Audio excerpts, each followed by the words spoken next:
Hey everyone, welcome back to Tech Fresh Byte. We're learning about HTML lists, both unordered and ordered, and how to use their attributes to make your lists look just right. HTML lists help organize content in a clean, readable way. Use for unordered lists and for ordered lists. An unordered list uses the tag. It displays items with bullets, perfect for menus or feature lists. The tag supports a type attribute to change bullet style. Options include disk, circle, and square. Each list item goes inside a tag. This defines the individual element in your list. An ordered list uses, it displays items in sequence with numbers or letters.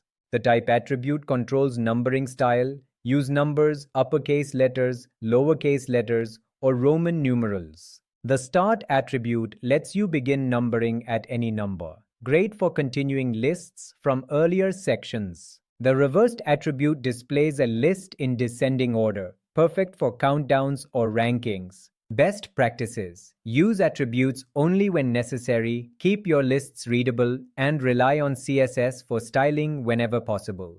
To wrap up and help structure your content, and their attributes let you customize how lists appear and behave. Try these out in your projects today. That's it for this video. In the next lesson, we'll explore more. Don't forget to like, subscribe, and hit the bell for more coding tutorials. See you next time.